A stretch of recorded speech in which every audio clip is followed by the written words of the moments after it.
Doctor ortho Ayurvedic oil and capsule. अब दर्द भी घुटने टेकेगा। वित्त मंत्री निर्मला सीतारमण ने राष्ट्रपति को दी बजट की कॉपी। सुबह 11 बजे संसद में पेश होगा बजट। फाइनेंस बिल 2026 पेश करने की अनुमति के लिए भी रखेंगी प्रस्ताव। बजट पर टिकी हैं सबकी उम्मीदें। सीमा शुल्क में हो सकता है सुधार, सोना चांदी हो सकता है सस्ता, इनकम टैक्स में भी मिल सकती है थोड़ी राहत। वित्त मंत्री के पिटारे में क्या है, देखिए सबकी है नजर। आज गिरावट के साथ खुला शेयर बाजार। सेंसेक्स गिरकर 58.36 अंक नीचे आया। पिछले 10 सालों में बजट के दिन 8वीं बार गिरावट।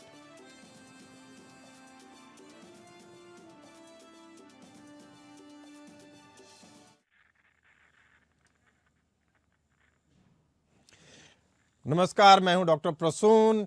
एक बड़ी खबर आ रही है। पीएम मोदी संसद भवन पहुंच चुके हैं। वित्त मंत्री, गृह मंत्री भी संसद भवन में पहुंचे। थोड़ी देर में ही शुरू होने वाली है कैबिनेट मीटिंग। कैबिनेट की बैठक में बजट पर लगेगी मोहर। आपको बता दें कि संसद में 11 बजे पेश होगा बजट।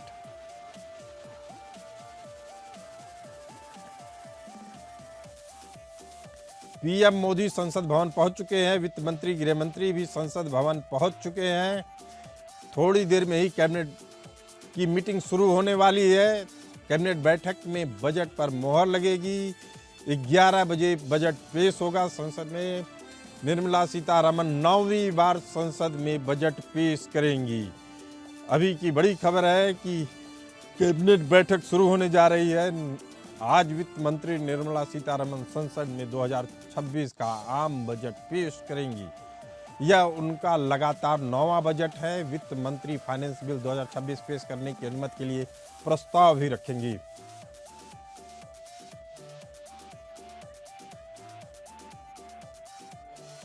छत्तीसगढ़ के डिप्टी सीएम अरुण साह क्या कह रहे हैं बजट को लेकर, हम सुनते हैं। निश्चित रूप से बहुत आज का दिन ऐतिहासिक दिन है और बजट भी ऐतिहासिक होने वाला है। विकसित भारत 2047 के लिए ये आधार प्रस्तुत करने वाला बजट होगा। सबका साथ, सबका विकास को केंद्रित ये बजट होगा। गांव, गरीब और किसानों को केंद्रित बजट होगा। युवाओं के खुशहाल भविष्य को केंद्रित ये बजट होगा। देश की अर्थव्यवस्था को मजबूत बनाने वाला ये बजट होगा।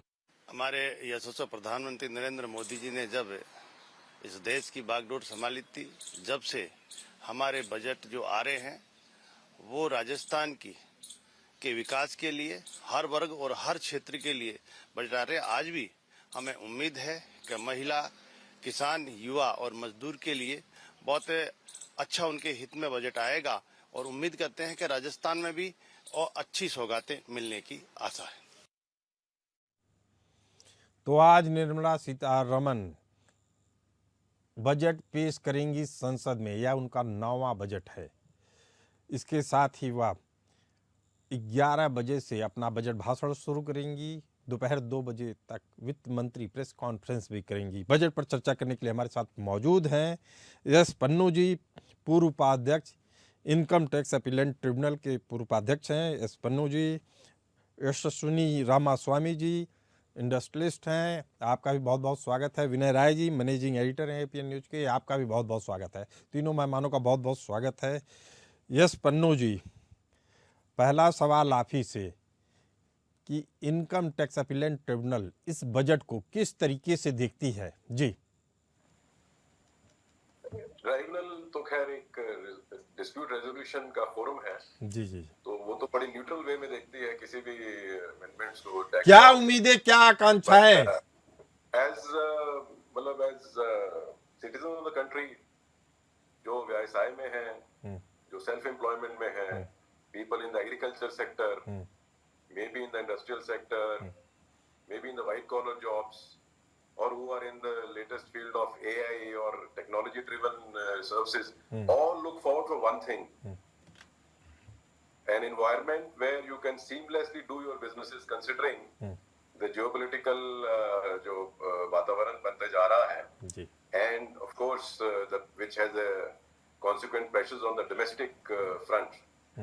तो इसलिए ये बजट इस तरह से जो आपने अभी जिक्र किया कि मार्केट्स थोड़ी नीचे थोड़ा हुआ है, प्रोबेबली मेरे को ऐसी फीलिंग है कि गवर्नमेंट ऑफ इंडिया इज जिसे कहते हैं कि मैराथन रन में है, in the sense that they are going to go for more of fiscal consolidation and prudence, so that we are able to make ourselves enough leeway and enough strength to withstand the vagaries which may come along when we go in for long term goals of Viksit Bharat.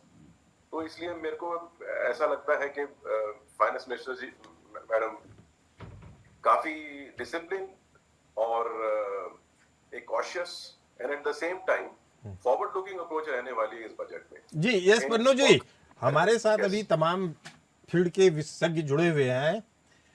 I TET को लेकर, income tax appellate tribunal को लेकर मुख्य लक्ष्य सरकार का मुख्य लक्ष्य लंबित मुकदमों पेंडिंग केसेस में तेजी लाने से और उनका निपटारा करना, न्याय प्रक्रिया को सरल बनाना है, जिसके लिए फेसलेस अपीलेंट स्कीम पर काम कर रही है।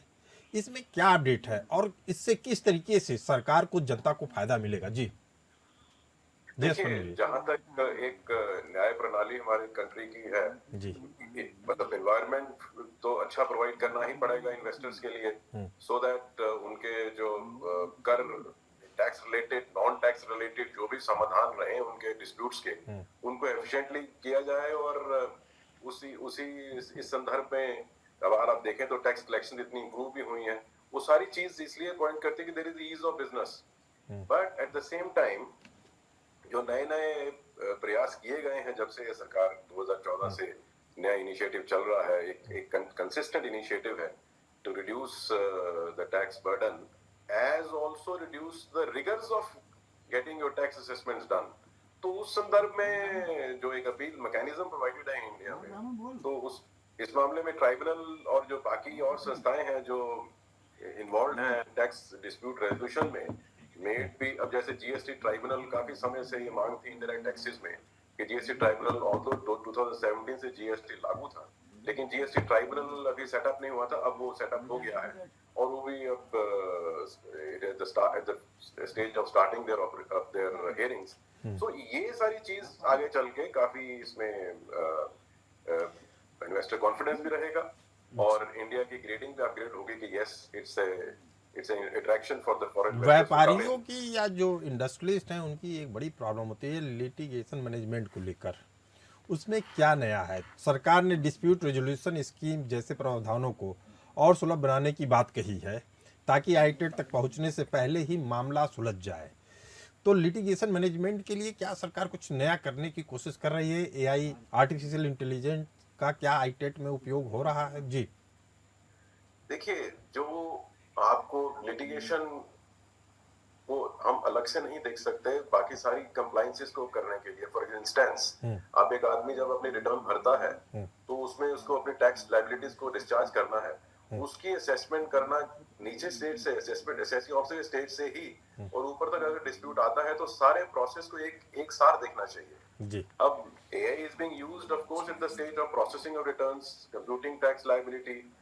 ठीक है, किसी न किसी स्टेज पे अपील मैकेनिज्म में अभी थोड़ा सा स्लो डाउन है, at the level of CAT level थोड़ी अपील ज्यादा है वहां पर, लेकिन जहां तक ट्राइब्यूनल और हाई कोर्ट्स और आगे जो अपील टियर्स हैं, तो ट्राइब्यूनल में तो अभी किसी भी आप कंट्री में किसी भी बेंच में जाइए, आपकी resolution with in few months हो रही है, व्हिच इज द फास्टेस्ट। यानी Yes. देश की जो नीतियां हैं वह सही दिशा में जा रही हैं, आप ये भी कहना चाह रहे हैं?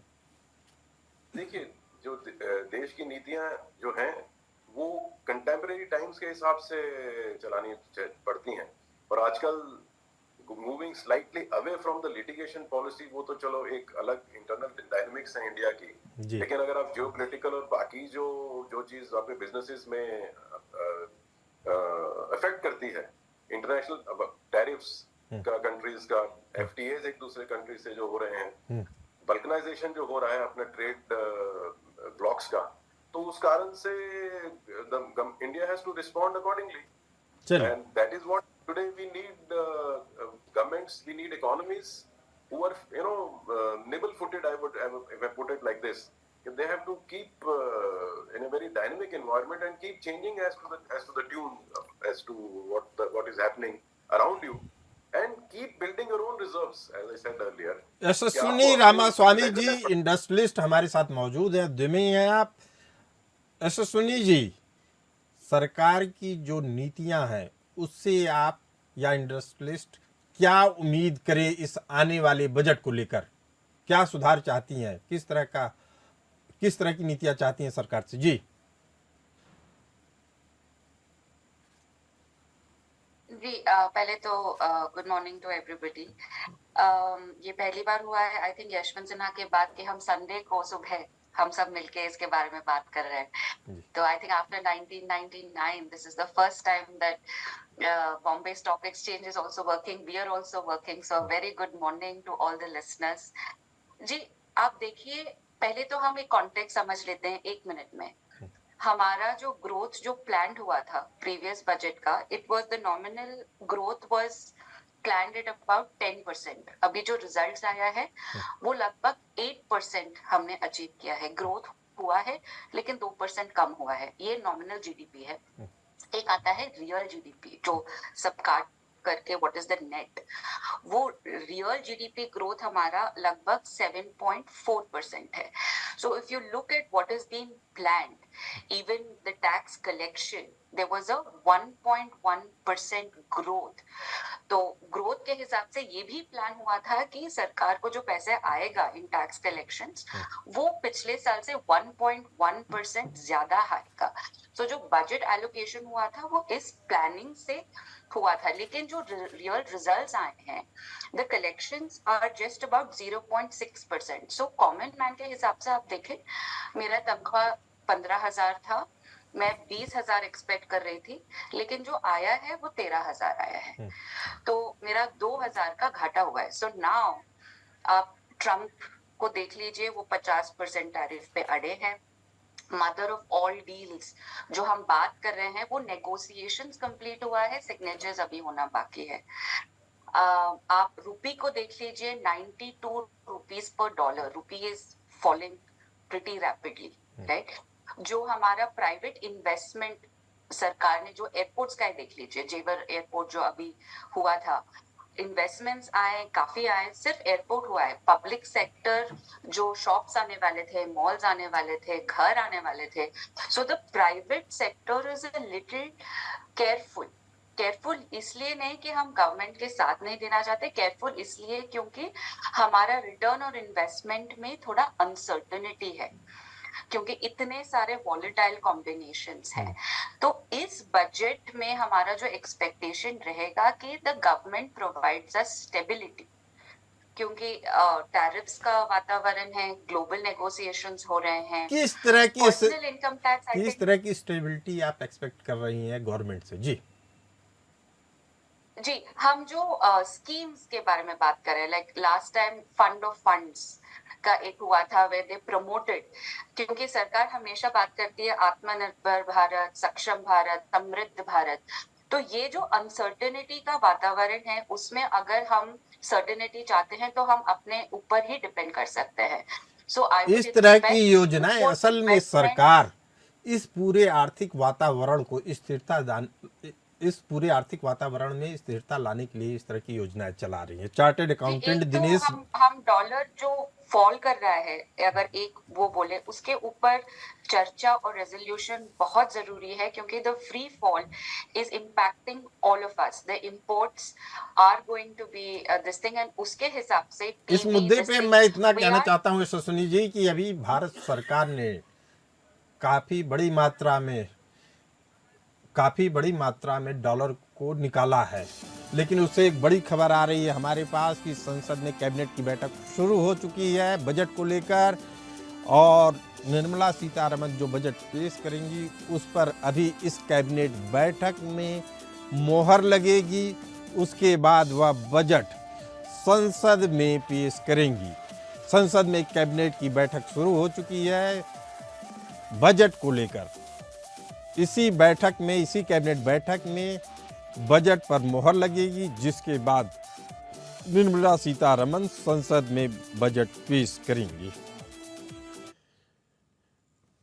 तो इसके बाद हमारा अगला सवाल है दिनेश देसवाल जी से, जीएसटी एक्सपर्ट हैं। दिनेश जी, जिस तरीके के रिफॉर्म किए गए हैं, आपको लगता है कि इसके बाद भी सरकार के हाथ में बहुत कुछ बचा है जीएसटी रिफॉर्म को लेकर, या 2 स्लैब बना दिए वही काफी है? जी thank you sir, thank you for providing me opportunity. मैं पन्नू सर को सुन रहा था, काफी अच्छा लगे सर, काफी ज्ञाता है इसमें और मेरे को काफी अच्छा लगता है सर से सुनना। सर जीएसटी के रिगार्डिंग जो आप पूछना चाह रहे थे, बिल्कुल सरकार के पास अभी बहुत कुछ है, क्योंकि जीएसटी एक नया कानून आया और उसको इम्प्लीमेंट करने के लिए जो दिक्कतें आई वो अभी भी स्टिल हैं। तो रिफॉर्म्स टैक्सेशन कम करने से नहीं, रिफॉर्म्स उसकी इम्प्लीमेंटेशन में क्या प्रोसेस को सरल किया जा सकता है, उसमें भी अभी प्रोविजंस हैं जो ऑनलाइन, उससे टैक्स रेवेन्यू बेस बढ़ेगा और टैक्स की लीकेज कम हो जाएंगी। इस तरह की रियलाइजेशन करना भी बहुत ही अच्छा स्टेप रहेगा सर। और जीएसटी का जैसे छोटे छोटे एग्जाम्पल जैसे सरकार ने शुरू भी किए हैं, जीएसटी रजिस्ट्रेशन लेके, जो एक छोटी सी एक रजिस्ट्रेशन प्रोसेस है, बट बहुत ही बड़ा स्टेप है सर। हर आदमी को जीएसटी का रजिस्ट्रेशन लेना होता है, तो उसको अभी स्मूथ किया है 2.5 लाख रुपए तक भी, 2,50,000 तक टैक्स की लायबिलिटी के लिए, तो उसको और स्मूथ किया जा सकता है। जीएसटी के रेट में और भी हो सकता है सर। आप जीएसटी की कलेक्शन देखिए, जो सरकार ने शुरू में 1 लाख रुपए का जो हमारा आंकड़ा होता था स्टार्टिंग में जब जीएसटी स्टार्ट हुआ, अब वो 2 लाख तक पहुंच गया। तो सर कहीं ना कहीं जो जीएसटी की रियलाइजेशन है जीएसटी की, वो बहुत ही मोर देन एक्सपेक्टेड रही सर। और सरकार जीएसटी की खामियों को दूर कर रही है, ज्यादा से ज्यादा लोगों को इसके दायरे में लाने की कोशिश कर रही है और भ्रष्टाचार को खत्म करने की कोशिश कर रही है। लेकिन जनता का मूड क्या है, इस बात को समझेंगे एपीएन न्यूज के मैनेजिंग एडिटर विनय राय जी से। विनय राय जी, बजट को लेकर आम आदमी की क्या अपेक्षाएं हैं और पिछले बजट को लेकर आम आदमी क्या सोचता है? विनय राय जी। देखिए सुशील जी, चाहे वो किसी भी सेक्टर का व्यक्ति हो, एग्रीकल्चर हो, इंडस्ट्रियलिस्ट हो या रियल एस्टेट का हो या आम आदमी हो, हर आदमी को 2 ही भाषा समझ में आती है। एक तो हमारे जेब में सरकार ने डाला क्या और दूसरा जेब से निकाला क्या। अब इस परिस्थिति में देखना पड़ेगा कि सरकार क्या चाहती है और किस तरीके से अपनी चीजों को करती है। और मोटे तौर पर अगर देखा जाए तो एक चीज तो बहुत स्पष्ट है कि आज की तारीख में सरकार सीधे तौर पर 2 चीजें मुख्य बिंदु मुझे दिखता, बाकी तो जो एक्सपर्ट है वो ज्यादा फोकस करेंगे इस मुद्दे पर। जब से ऑपरेशन सिंदूर हुआ है, मुझे लगता है कि डिफेंस सेक्टर में सरकार का ज्यादा फोकस होगा और उस पर सरकार इसलिए फोकस करना चाहती है कि चारों तरफ जिस तरह के इन्वायरमेंट बने हुए हैं, चाहे वो पाकिस्तान का सेक्टर हो या चाइना का हो या बांग्लादेश का हो, उसको लेकर मुझे लगता है डिफेंस सेक्टर पर ज्यादा फोकस करने की आवश्यकता भी और सरकार तो विचार भी कर रही है। दूसरा मुझे लगता है जो टेक्नोलॉजी जिस तरह से आजकल आगे बढ़ रही है, उसमें एआई पर भी कुछ गवर्नमेंट का ज्यादा फोकस होगा। तीसरा मुझे लगता है गवर्नमेंट खुद लेके आई है जी श्री राम जी बिल, उस पर पिछले जो सरकारें रही हैं, जैसे मनरेगा को लेकर जो उनकी पॉलिसी रही है, उससे जो बजट का उनका प्राविधान रहा है, उससे ज्यादा बेहतर कुछ करने की कोशिश इस बार सरकार करेगी कि कम से कम ये मैसेज जाए कि जो राम जी के नाम पर बिल लेकर हम आए हैं, उससे आम आदमी को कितना हम राम राज्य कल्पना को साकार कराने की कोशिश करें, ऐसा लाभ पहुंचा पा रहे हैं। एक और सबसे इम्पोर्टेंट चीज है कि बार बार जो देखा गया है, जब बजट चुनावी दौर के बीच में आता है, उन राज्यों को ज्यादा फायदा होता है जहां चुनाव होते हैं। जैसे हमने पहले भी बिहार के समय में देखा, आंध्रा के समय में देखा, इस बार भी तमिलनाडु और बंगाल हमारे सामने है। ये देखना होगा सरकार इन राज्यों के लिए क्या विशेष लेकर आती है। खासतौर पर मुझे नहीं लगता टैक्स में कुछ ज्यादा बदलाव की उम्मीद मुझे दिखती है फिलहाल, क्योंकि पिछली बार ही उन्होंने काफी हद तक इसको रिवाइज किया है। जीएसटी की जो बातें हैं, बड़े लंबे अंतराल के बाद अभी कुछ मंथ पहले ही उसको ठीक किया है। आगे समय पर जैसी रिक्वायरमेंट होगी, क्योंकि जीएसटी अकेले भारत सरकार के हाथ में नहीं है, सभी राज्य बैठते हैं, उनके साथ एक सहमति बनानी होती है। लेकिन मैं इतना कह सकता हूँ, निर्मला सीतारमण जी इस बात के लिए सौभाग्यशाली हैं कि 9 नंबर के डिजिट के साथ आज अपना भाषण देने जा रही हैं। तो आज 9 के आंकड़े के साथ किसके जेब में क्या डालती है क्या निकालती है, लेकिन विपक्ष पहले से लग रहा तैयार बैठा है। जैसे भी हमने अखिलेश यादव जी का रिएक्शन सुना, बजट के पहले उन्होंने आलोचना कर दी तो ये मान के चलिए बजट चाहे जैसा भी हो विपक्ष को आलोचना करना है, क्योंकि कई बार देखा जाता है कि विपक्ष धैर्य बना के रखता है, बजट के बाद अपनी प्रतिक्रिया देता है, नेगेटिव अगर देना भी होता है तो शुरुआत में वो उम्मीद जताता है, लेकिन यहाँ तो पहले ही शुरुआत हो चुकी है। तो अच्छा हो या बुरा हो, विपक्ष को उसकी आलोचना करनी है, लेकिन हाँ एक्सपर्ट अगर इससे संतुष्ट होते हैं, मार्केट अगर स्थिर होता है, तो मुझे लगता है ज्यादा बेहतर होगा। और आम आदमी जो देश का जो नागरिक है, उसको सिर्फ एक चीज पता है, सरकार ने मुझे क्या दिया और हमसे क्या लिया। विनय राय जी, जो अभी तक सुबह से चर्चा हो रही है बजट पे, उसमें एक चीज तो सामने निकल कर आई है, चाहे व्यापारी वर्ग हो चाहे किसान हो, सामाजिक सुरक्षा को लेकर एक बड़ा चिंतन निकल कर आ रहा है कि सामाजिक सुरक्षा कहाँ है। व्यापारी कहता है कि अगर उसके परिवार का मुखिया चला जाता है, इस दुनिया में नहीं रहता है, तो उसकी सामाजिक सुरक्षा कोई नहीं है, यह सरकार की जवाबदेही है। अगर वह टैक्स देता है तो सामाजिक सुरक्षा भी सरकार की जिम्मेदारी है। इसी तरीके से किसान भी सामाजिक सुरक्षा की बात कर रहे हैं। हालांकि इस क्षेत्र में काफी कुछ सरकार ने किया है, लेकिन बहुत कुछ किया जाना बाकी है। किसान और व्यापारी वर्ग, जिसके दोनों के संपर्क में आप रहते हैं, उनकी क्या आकांक्षाएं हैं और उनकी क्या प्रतिक्रिया आपके जरिए जानना चाहेंगे? जी देखिए प्रफुल्ल जी, एक चीज जानिए, भारत अब आज की तारीख में चौथी देश की विश्व दुनिया की सबसे बड़ी अर्थव्यवस्था है। तो हम ये तो नहीं कह सकते कि हमारी स्थिति खराब है इसलिए हम किसी को फायदा नहीं दे सकते। फॉरेन रिजर्व भी हमारे पास अच्छे तादाद में, जैसा गवर्नमेंट खुद क्लेम करती है। तो मेरा मत इतना ही कि सिर्फ व्यापारी वर्ग की बात नहीं है, किसी भी सेक्टर में कोई भी व्यक्ति है, मान लीजिए कोई रियल एस्टेट में व्यक्ति, जैसे अभी बात जब हो रही थी कि जेवर एयरपोर्ट बन गया, लेकिन बाकी जो वहाँ संसाधनों की आवश्यकता है, अभी इन्वेस्टर खिसक रहे हैं। कारण क्या है इसका? कि मान लीजिए उसने इन्वेस्ट किया और उस तरह का उसको रिटर्न नहीं मिला, तो सभी को अपनी सेफ्टी सिक्योरिटी चाहिए। अगर कहीं कभी सरकार किसी को लुभावित करती है, कोई स्कीम लाती है, तो ये जरूर बताने की कोशिश करती है कि अगर आप मुझे 10 पैसे यहाँ लगा रहे हो, तो आपको इसके बदले में तो 11 पैसे तो मिलेंगे ही मिलेंगे। कोई इन्वेस्टर ऐसा नहीं चाहेगा कि 10 पैसा लगा करके वो लॉस रहे हो या 8 पैसे या 7 पैसे उसे मिले। तो सरकार को सबसे बड़ी चीज है, केवल व्यापारी वर्ग के लिए नहीं कहूंगा, हर सेक्टर, चाहे मजदूर हो, चाहे व्यापारी हो, चाहे किसान हो, जैसे किसानों के लिए आपने किया कि अगर आपने फसल लगाया और नुकसान हुआ तो आप उसकी बीमा के तहत उसका रिटर्न दे रहे हैं। खाद बीज के लिए आपने एक स्कीम ला दी है कि 2-2 हजार रुपए करके सालाना आप 3 इंस्टॉलमेंट में उसको पैसे डालने क्वार्टरली करके। तो मसला सिर्फ इतना नहीं है, आपको जब भी आप बजट बनाते हैं किसी एक सेक्टर को दिमाग में नहीं रखते हैं, एक लंबी प्रक्रिया 6 महीने तक ये प्रोसेस पूरा फॉलो होता है। हर सेक्टर के लोगों से वित्त मंत्री खुद पर्सनली मिलती हैं, उनसे सुझाव आमंत्रित करती है, तब जाकर के पूरा ओवरऑल बजट आप पेश करती हैं। और जहां तक ग्रोथ की बात है, ठीक है, आपने 10% का लक्ष्य रखा, 8% आपने अचीव किया, तो आप कह सकते हैं कि पिछले अनुपात से हमने बढ़े। और जहां पूरी दुनिया में इस समय आर्थिक मंदी है, और एक्सपर्ट अभी बताएंगे, जिन लोगों ने सोना चांदी की बात की उनका तो दिवाला ही खसक गया। ऐसे टूटा बाजार की किसी को उम्मीद ही नहीं थी कि चांदी गिरा, सोना गिरा, ओडेमो गिरा। इस तरह से तो कभी नहीं देखा गया मार्केट में कि अचानक पूरा रेवेन्यू किसी का कोलैप्स कर जाए, जिससे भी इस मद में पैसा लगाया होगा तो इसमें बर्बादी कगार पर खड़ा है। तो सरकार को ये भी देखना है कि कैसे मार्केट स्थिर है। 24-24 घंटे में अगर बाजार टूटेंगे तो मुझे नहीं लगता कि कोई भी व्यापारी, कोई भी वर्ग इससे संतुष्ट होगा। मान लीजिए शादियों का समय है, आम आदमी को सोना चांदी खरीदना हो तो उसका भी लॉस हुआ है, जिस व्यापारी ने खरीदा है उसका भी लॉस हुआ है। यहाँ तो ओवरऑल चीजों को देखने की जरूरत है। तो मुझे लगता है कि सरकार अगर आज बजट लेके आ रही है तो इन मुद्दों पे भी अपना ध्यान फोकस करेगी। यशस्विनी जी मौजूद हमारे साथ, इंडस्ट्रियलिस्ट हैं। यशस्विनी जी, जिस तरीके की सरकार की योजनाएं हैं, बड़े उद्योगपतियों के अलावा छोटे उद्योगपति भी उनके दिमाग में हैं, वह टैक्सेशन में भी आपको छूट दे रहे हैं। दूसरा, जिस तरीके के ट्रिब्यूनल है, इनकम टैक्स अपीलेंट ट्रिब्यूनल है, उसमें भी तमाम सुधार किए गए। ई कोर्ट की से जोड़ने की कोशिश है आईटैट के सभी बेंचों को। वकील और करदाता दुनिया के किसी भी कोने में हो, उनकी सुनवाई होगी। आपराधिक मुकदमों से उनको मुक्ति दे दी गई है। इस तरह की सोच के साथ सरकार आगे बढ़ रही है उद्योग को, व्यापार को बढ़ावा देने के लिए। इसमें आपको कहाँ लगता है, कहाँ कमी है जहां सरकार को फोकस करना चाहिए? जी, एक कहावत है इंग्लिश में कि the pathway to hell is paved by good intentions. So नीयत सबकी अच्छी रहती है, एंड हम सरकार के ऊपर the situation that we are in, I think it is a very tough budget, क्योंकि जो अनसर्टेनिटी देखा और जब भी विनय जी ने बोला, तो अगर आप एक आम आदमी, क्योंकि हम टाई के चार्टर मेंबर हैं बैंगलोर में, and we are one of the largest, जैसे आप बैंगलोर के बारे में बात करेंगे तो we are the startup capital of India. तो the schemes that are available has been wonderful. मुझे लगता है जो फोकस चाहिए जो आप पूछ रहे हैं, one is in advance manufacturing, क्योंकि I will again draw the attention back to, अगर हम आत्मनिर्भर भारत बनना चाहते हैं एंड जो ग्लोबल वोलेटिलिटी हम फेस कर रहे हैं, हम किसी के ऊपर भरोसा नहीं कर सकते।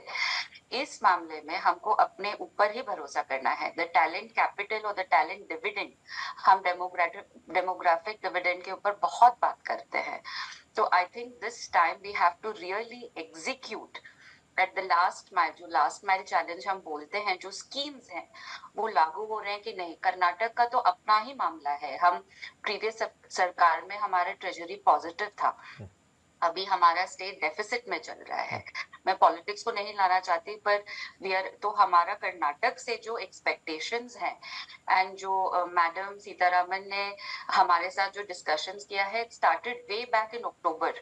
सो जो अच्छी बात हुई है प्रसून जी, ये है कि अक्टूबर से ही हमसे बहुत सजेशंस पूछे गए थे, बहुत वार्तालाप हुआ था, काफी सारे फीडबैक हुए हैं। तो हमारे एक्सपेक्टेशंस ये बजट से काफी हाई है, क्योंकि we have seen a very participative consultative approach. Budget पर समाजवादी पार्टी की राष्ट्रीय अध्यक्ष अखिलेश यादव क्या कह रहे हैं, सुनते हैं।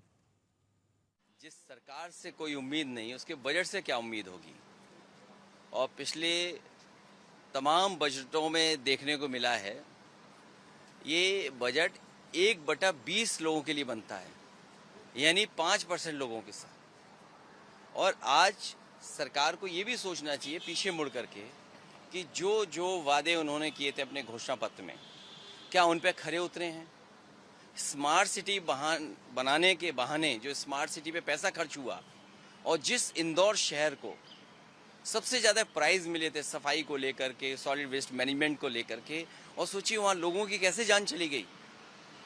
गंदा पानी पिलाया गया जिसकी वजह से जान चली गई। तो जिस सरकार से उम्मीद नहीं, उस सरकार के बजट से क्या उम्मीद होगी। और हर बार का बजट 1/20 लोगों के लिए बनता है, 5% लोगों के लिए बनता है। जो सरकार गरीबों की प्रति व्यक्ति आय न बता पा रही हो। उद्धव ठाकरे की शिवसेना वाली पार्टी की नेता संजय राउत क्या कह रहे हैं बजट पर, मैं सुनाना चाहता हूं आपको। जी देखिए, बजट तो हमेशा आता है, बजट तो आना ही पड़ता है, लाना ही पड़ता है। जब बजट आने का प्रोसेस शुरू होता है तो पूरे जो लोग हैं देश के, मिडिल क्लास, गरीब, किसान, मजदूर, वो बजट से एक्सपेक्टेशन रखते हैं। प्रजा है, राजा के तरफ से कुछ हमारे झोली में मिलेगा गिरेगा, लेकिन ऐसा नहीं होता है। 10 साल में देखता हूँ बजट जो है वो व्यापारी, उद्योगपति, धनिक, इनके लिए बन रहा है, और गरीबों के लिए सिर्फ बजट में घोषणाएं होती है। तो फिर एक बार आज देखेंगे कौन सा बजट निर्मला जी लेकर आती है। बजट पर चर्चा करने के लिए हमारे साथ मौजूद हैं GS पन्नू जी, पूर्व उपाध्यक्ष, इनकम टैक्स अपीलेंट ट्रिब्यूनल के पूर्व उपाध्यक्ष हैं। यशस्विनी रामास्वामी जी हैं, इंडस्ट्रियलिस्ट हैं, उद्यमी हैं। दिनेश देसवाल जी GST एक्सपर्ट हैं, और विनय Rai ji managing editor APN news. आप सभी मेहमानों का बहुत बहुत स्वागत है। यशस्विनी जी, जिस तरीके से हम बात कर रहे थे कि क्या उम्मीदें, क्या अपेक्षाएं इंडस्ट्री को है भारत सरकार से, आपसे सुनना चाहेंगे फिर से। जी हम एक ही एक्सपेक्टेशन करते हैं, स्टेबिलिटी। ये काफी टफ बजट है। ऐसे जैसे आप कॉमन मैन के हिसाब से देखें तो हमारी से मंथली सैलरी कुछ था, कुछ इनकम आ रहा था, कुछ एक्सपेंसेस आ रहा था। सडनली फैमिली मेंबर का अगर एक्सीडेंट हो जाता है तो हमारे जो बजटिंग है वो थोड़ा इधर हो जाता है। The same situation India is facing. Donald Trump जो करेगा वो we were talking about it, but his executing of the 50% tariffs has impacted us. जो अगर तो आप पिछले साल देखें तो काफी ऐसे घटनाएं हुई, क्योंकि हमारा इकोनॉमी इतना बड़ा है, हमारे इंटरडिपेंडेंसीज इतना ज्यादा हैं बाकी इकोनॉमी से।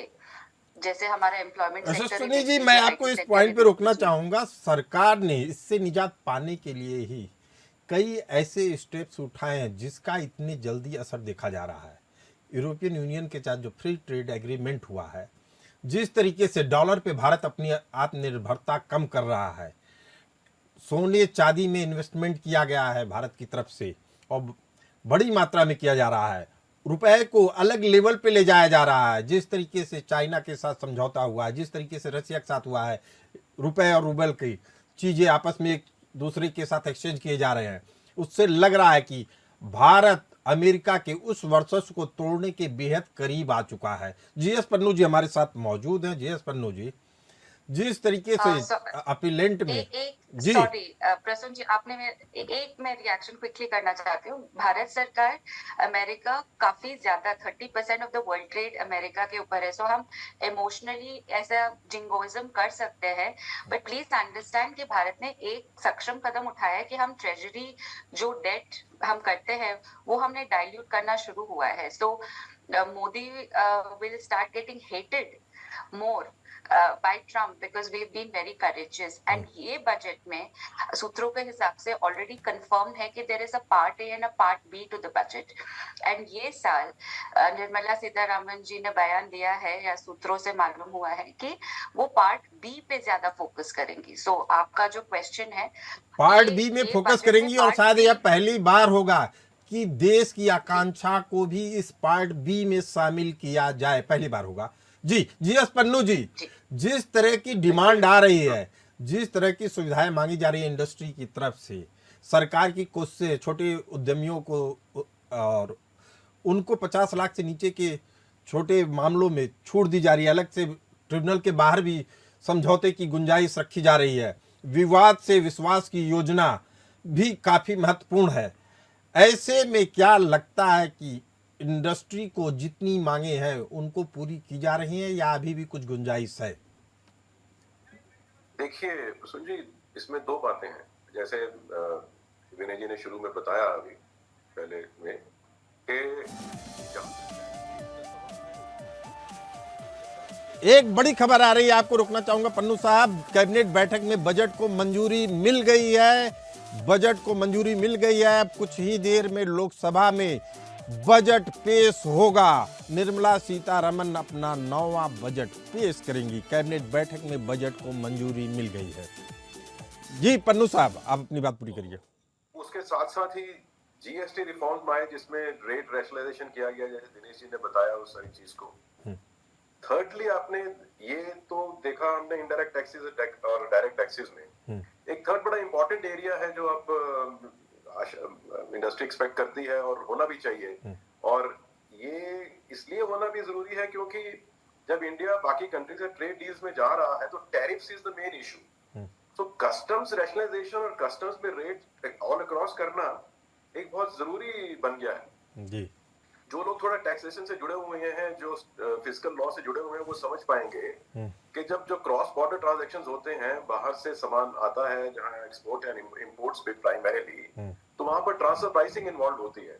जब आप कस्टम्स में जब आप सामान इंपोर्ट करते हैं तो कस्टम्स भी वैल्यूएशन करता है उस प्रोडक्ट की to apply customs duty. Similarly जब आप बाहर से सामान ले रहे हैं तो जब इनकम टैक्स ऑफिसर भी आपका देखता है उसको, तो वो ट्रांसफर प्राइसिंग देखता है, और दोनों का ऑब्जेक्टिव ये रहता है कि ट्रांसफर प्राइसिंग में लगता है कि ओवर इनवॉइसिंग ना, ओवर प्राइसिंग ना किया हो कि इंडिया में जो प्रॉफिट आने चाहिए बाहर ना जाए। और सिमिलरली कस्टम्स में ये रहता है कि आप अंडर प्राइसिंग करके ना लाइए, जिससे इंडिया की जो कस्टम ड्यूटी अवेलेबल है उस चीज को पूरा मिलना चाहिए उस चीज के ऊपर। अब ये दो एरियाज ऐसे हैं डिस्प्यूट के लिए, जो इंडस्ट्री के लिए, जो बहुत परेशानी वाले थे अभी तक के।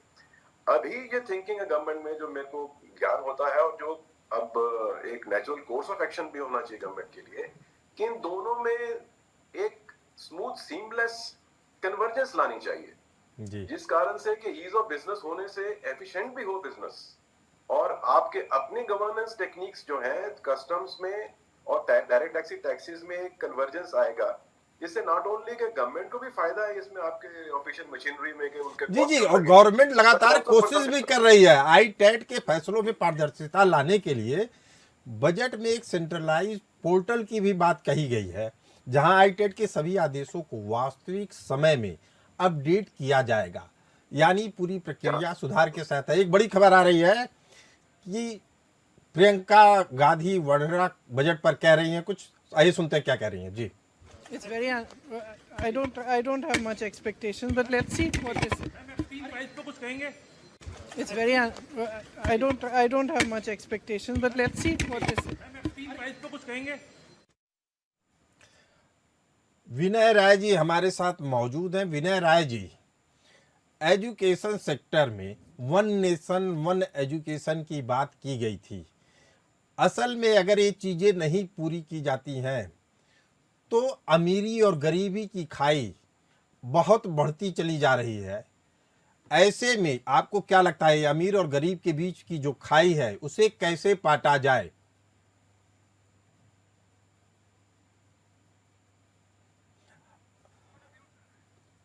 विनय राय जी, आपसे उम्मीद, आप अपने फोन का अनम्यूट कर लीजिए, फोन को अनम्यूट कर लीजिए आप जी। देखिए, जहाँ तक वन नेशन वन एजुकेशन का सवाल है जी, इसमें मैं कहूंगा कि धरातल पे उतारना कठिन चुनौती नहीं, नामुमकिन मुझे दिखता आज की तारीख में कम से कम। एक तरफ प्राइवेट स्कूल हुए हैं जो गवर्नमेंट संचालित करती है, जहाँ बहुत मुश्किल से हम जमीन पर से उठकर अब टेबल पे बैठने के लायक हुए हैं, जहाँ पर अभी एकल विद्यालय कई जगह चल रहे हैं, जहाँ पे 1 से 5वीं तक के विद्यालय हैं, वहाँ कहीं 2 टीचर है, कहीं 3 टीचर है। अब उसमें भी उनके लिए तमाम काम है, किसी को बीएलओ को जाके काम करना है, किसी को जाकर के जनगणना पे काम करना है।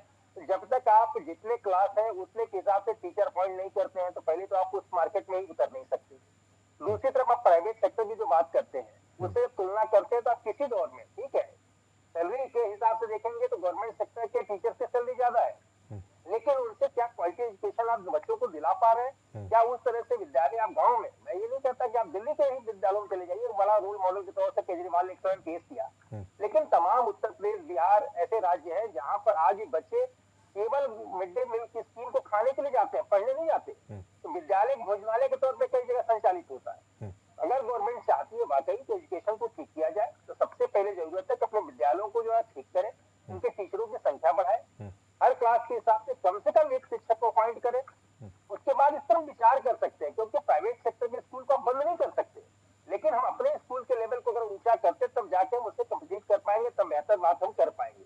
क्योंकि आमतौर पर जो प्राइमरी स्कूल गवर्नमेंट संचालित करती है वहाँ वो गरीब बच्चे आते हैं जिनके पास न पैसा है फीस देने के लिए न घर है रहने के लिए, उस तरह के बच्चे उन प्राइवेट स्कूलों में जाते हैं। पहले की स्थिति थी कि जब प्राइवेट सेक्टर नहीं थे हम जैसे लोग भी उसी प्राइवेट स्कूल में जाके पढ़े हैं जो नर्सरी स्कूल हुआ करते थे गाँव के, लेकिन अब स्थितियां बदली है। मोटे तौर पर जो अभी गवर्नमेंट के सामने चुनौती है उसको जैसे अखिलेश यादव ने 2-3 पॉइंट्स रेज किए। एक तो किसानों के लिए उन्होंने कह दिया कि क्या दोगुनी इनकम हुई क्या किसानों की। दूसरा उन्होंने कहा कि जो आपने स्मार्ट सिटी की बात की थी क्या वो पूरा हो गया। सबसे बड़ी चीज है कि अगर आप ये कहते हैं केवल 5% लोगों के लिए बजट सरकार लेके आती है तो सरकार में अखिलेश यादव जी भी रहे हैं, तो क्या बजट बनाते समय उन दिमाग में किसी सरकार के सिर्फ यही चलता है, ये बेहतर वो बता पाएंगे। लेकिन मेरा मत इतना है, मैं उम्मीद रखता हूँ सरकार से, आशावादी होना चाहिए। और कोई भी सरकार अपने देश को समृद्ध करना चाहती है। एक सरकास्टिक वे में अगर मैं बात कहूँ तो नितिन गडकरी जी ने कहा था ना कि देश में इतने चमचे घूमते हैं लेकिन चमचा भी हमको बाहर से इंपोर्ट करना पड़ता था। तो सवाल ये है कि हम मेक इन इंडिया के तहत क्या छोटी छोटी चीजें, ये नहीं कह सकते हम कंप्लीट आत्मनिर्भर हो जाएंगे, लेकिन छोटी छोटी चीजों को क्या हम देश में अपने लोगों से बना सकते हैं, उसको रिजनेबल कॉस्ट पे हम लोगों को सप्लाई दे सकते हैं, तब जाके आत्मनिर्भरता की तरफ हम थोड़े बढ़ पाएंगे। लेकिन अगर हम केवल एक जगह फोकस हो जाएंगे, जैसे पहले बात होती थी या तो हम रसिया के गोद में होते थे या तो हम यूएस की गोद में होते थे, अगर अपने आप को हम ज्यादा जगहों पर फैलाव करेंगे तो शायद हम मार्केट के साथ कंपीट कर पाएंगे, किसी मैक्सिमम दबाव से बच पाएंगे। आज का जो बजट है ये दिखाता है कि हम डिफेंस सेक्टर की अगर बात करते हैं तो हम डिफेंस की चीजें किससे लेंगे, हम रसिया पे जाएंगे, इजराइल पे जाएंगे, यूएस के साथ जाएंगे, यूरोप के साथ जाएंगे, उसी तरीके से आयात निर्यात की भी चीजें देखी जाएंगी कि हमारा बेहतर कंपोजिशन किसके साथ बैठता है और क्या हम देश को किस दिशा में लेके आगे बढ़ने वाले। बजट को लेकर कई प्रतिक्रियाएं सामने आ रही हैं, आइए सुनते हैं कि क्या कहना है जी। बजट से तो मुझे नहीं लगता है इतने सालों में कोई जनता को राहत मिली नहीं है, स्पेशली और महिला हूँ तो महिलाओं को भी कोई महंगाई से कोई राहत नहीं मिली है। तो देखते हैं आज बजट में क्या होता है, उसके बाद फिर हम लोग अपनी बात को आप सबके सामने रखेंगे। महिला होने के नाते जो आप कुछ उम्मीद कर रहे हैं, क्योंकि कहा जा रहा है कि महिलाओं और युवाओं के लिए कुछ खास हो सकता है। अब देखते हैं बजट में क्या, अभी तक तो कुछ मिला नहीं है, महिलाओं को और युवाओं को कोई खास राहत मिली नहीं है बजट से, बट आज देखते हैं बजट कैसा रहता है, क्योंकि बहुत सारे स्टेट्स में इलेक्शंस भी हैं तो उस तरह के वादे करती है कि नहीं ये सरकार, ये देखने वाली बात है। देश की संसद में प्रस्तुत हो रहा है ये बजट सर्व समावेशी होगा। किसानों को, नौजवानों को, महिलाओं को, देश के सभी क्षेत्रों के सर्वांगीण विकास में मील का पत्थर साबित होगा। और सबसे बड़ी बात यह है कि विकसित भारत के माननीय प्रधानमंत्री जी का जो संकल्प है उसको पूरा करने वाला बजट होगा। सब महिला के तौर पर नवी बार निर्मला सीतारमण देखिए, माननीय वित्त मंत्री जी ने, निर्मला सीतारमण जी ने जिस ढंग से देश की अर्थव्यवस्था को संभालते हुए वित्त मंत्रालय में अपना प्रभाव दिखाया है, माननीय मोदी जी के मार्गदर्शन में, वो अद्भुत है।